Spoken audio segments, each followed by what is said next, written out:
Hi Hey guys! We're doing it together? Yes. When we research our personal finance videos every Friday, we usually hop on YouTube and see if the topic is well represented or if there's a way that we could make a better video and provide more information or provide our perspective, things like that. Usually YouTube is my #1 source for learning new things.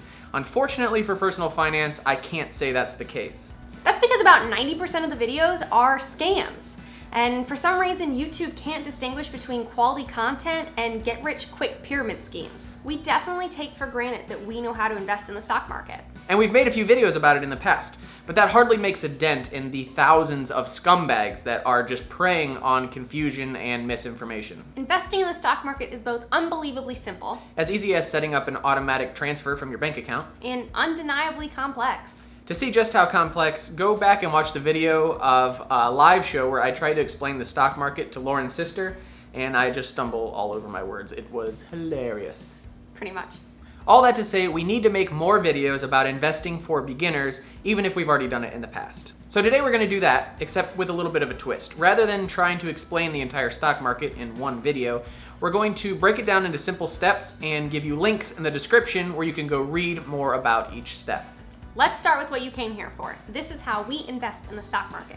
Each month, $916 is withdrawn from our bank account and transferred to our IRAs at Vanguard.com, where it is invested in the fund VTSAX. That's it. It's that simple. Okay, now let's unpack that sentence to explain why that's how we invest in the stock market, with some links for further reading.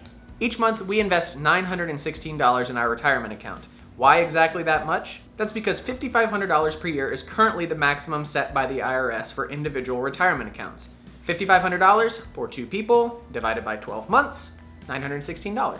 How much should you invest? As much as you can afford. Most experts recommend between 10 and 30% of your income. Now, if you have more than the $916 a month to invest, there are other options of where to put it. Links in the description. Withdrawn from our bank account. 2 things here. Pay yourself first, automate your finances. Every month, our checks are deposited on the 1st and our investments are withdrawn on the 5th. This is for 2 reasons. First, because we'll never forget it, it'll happen automatically every month. And second, we know the money's gonna be in the account because it's one of the first transactions to come out. Transferred to our IRAs. Now there are many different retirement accounts and some of them offer tax deductions if you keep the money in there until you retire at 59.5. Why 59.5? That's just when the IRS decided you can retire. The 3 big ones are the traditional IRA, the Roth IRA, and the 401k. Currently, we invest in traditional IRAs, but there's a reason for that and the link is in the description. At Vanguard. We are not sponsored or compensated by Vanguard in any way. It's simply a website like Scottrade, Fidelity, or E-Trade that gives you an interface to invest your money in the stock market.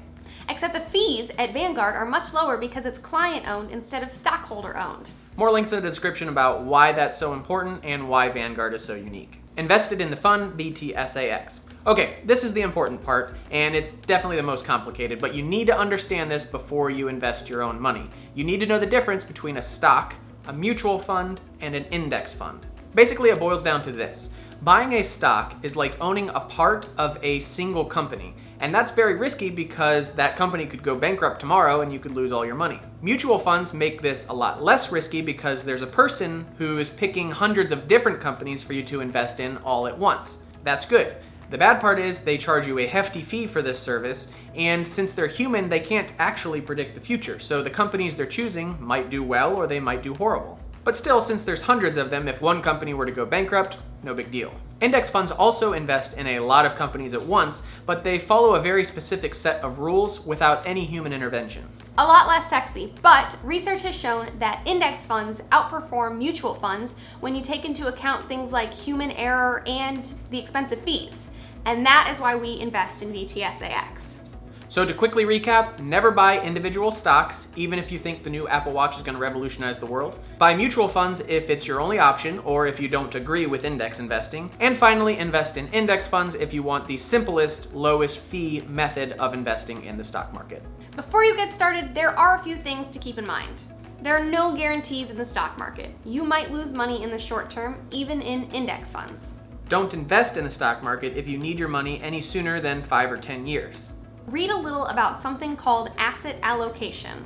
We currently invest 100% of our money in stocks, but that's because we're young and we can handle the volatility of the stock market, meaning prices going up and down.